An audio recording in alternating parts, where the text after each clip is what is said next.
প্রিয় ভিউয়ার্স, দেখতে পাচ্ছেন আম্মু কিন্তু এখানে বিকেলবেলা পাকন পিঠা বানাতে বসেছে। পাকন পিঠা মিষ্টি জাতীয় একটি পিঠা। এটা নারিকেল নারিকেল দিয়ে পানি গুলিয়ে ময়দা দিয়ে বানানো হয়। দেখতে পাচ্ছেন প্রথমে আম্মু সবগুলো একসাথে মিশিয়ে তারপর রুটির মতো করে বানিয়ে সেগুলোকে এরকম শেপে কেটে নিচ্ছে। এই যে দেখুন, এইভাবে অনেক সুন্দরভাবে জিনিসগুলো রেডি হয়ে যায়। আপনারা চাইলে কিন্তু আবার সাজ দিয়েও বানাতে পারেন।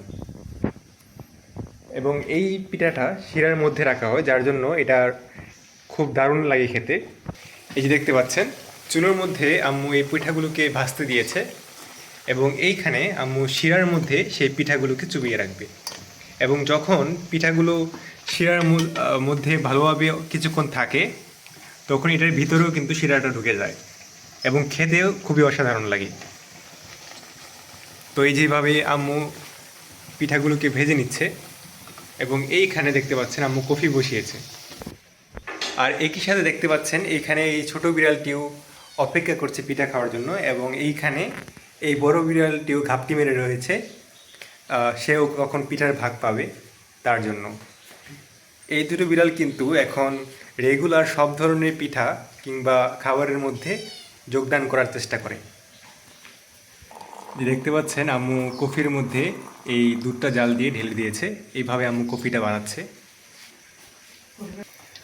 পিঠাগুলো বাদামি বর্ণের হয়ে গেলে তারপর এগুলো চুলা থেকে নামিয়ে নিতে হয় এবং সাথে সাথেই এইভাবে শিরার মধ্যে ডুবিয়ে দিতে হয় এবং বেশ কিছুক্ষণ সময় দিতে হয় এগুলো ভালোভাবে যাতে শিরাটা ভিতরে ঢোকে, এবং ভেতরে ঢোকার পর এইরকমভাবে রসে টাইটুম্বুর হয়ে থাকবে।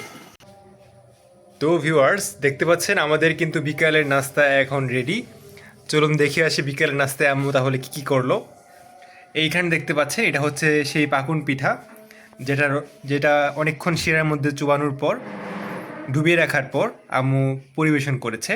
এবং এইটা হচ্ছে জিলাপি, আমাদের শেষ মোড়ে পাওয়া যায়। এবং জিলাপিটা কিন্তু খেতে খুবই ভালো, যেহেতু এটা চিকন জিলাপি। এবং এইখানে আছে বুট ভুনা, এবং সেই সাথে দেখতে পাচ্ছেন এটা হচ্ছে কফি এবং এই দুটো হচ্ছে চা। যেহেতু আমরা কফি তেমন একটা পছন্দ করি না, তাই আমরা চা খাচ্ছি, এবং আমার ছোটো ভাইয়ের জন্য কফি। তো এই ছিল আমাদের আজকের আয়োজন। আমাদের বিকেলের নাস্তাগুলো কেমন হলো অবশ্যই কমেন্ট করে জানাতে ভুলবেন না। ইনশাল্লাহ দেখা হবে নতুন একটি ব্লগে। সেই পর্যন্ত সকলে ভালো থাকবেন। আল্লাহ হাফেজ।